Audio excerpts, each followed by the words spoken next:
ரணில் விக்ரமசிங்கேக்கு இந்த ஆட்சியை கீழே கொண்டு வருவதற்கான ஒரு பெரிய சக்தி இருப்பதாக நான் நினைக்கிறேன்.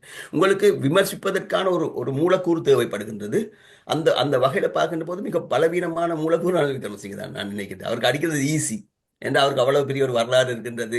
மிக நீண்ட காலமாக அரசாங்கத்தில் ஒரு பகுதியாக இருக்கின்றார். 1977ஆம் ஆண்டு ஜெயலலிதாவுடைய அரசாங்கத்தில் இருந்திருக்கின்றார். பிரேமதாஸ் அரசாங்கத்தில் இருந்திருக்கின்றார். விஜய் தூங்கோட அரசாங்கத்தில் இருந்திருக்கின்றார். அது சந்திரிகா காலத்தில் பிரதம மந்திரியாக இருக்கின்றார். மிக நீண்ட ஒரு அரசியல் வரலாறு இருக்கின்றது.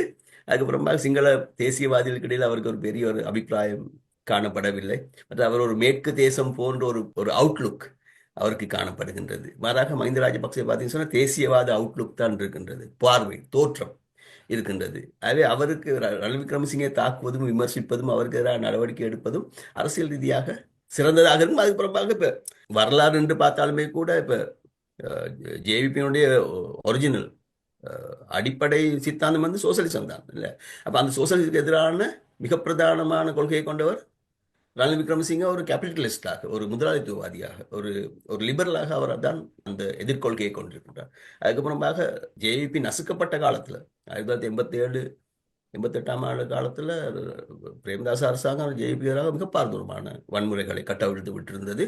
இறுதியாக ஒரே நேரத்தில் எல்லா தலைவர்களும் சுற்றி வளைக்கப்பட்டு கொல்லப்பட்டிருந்தார்கள். அதோடு தான் அந்த அந்த இரண்டாவது கிளர்ச்சி முடிவுக்கு வந்தது. அதில் தப்பின ஒரே ஒரு ஆள் தான் சோமவன்ச. சோமவன்சர் எல்லாரும் கொல்லப்பட்ட போது சோமவன்ச ஒரு தலைவராக இருந்தார். அவர் அந்த அதுதான் தப்பினார். தப்பி இங்கிலாந்துக்கு போய் கொஞ்ச காலம் இருந்துட்டு மீண்டும் வந்துதான் ஜேபி ஒரு அரசியல் கட்சியாக மீண்டும் மாற்றி 90களில் 90களில் இடைப்பட்ட காலத்தில் ஒரு அரசியல் சக்தியாக மீண்டும் ஆர்கனைஸ் பண்ணி முன் கொண்டு வருவதில் சோமவன்ச செயல்பட்டிருந்தார்.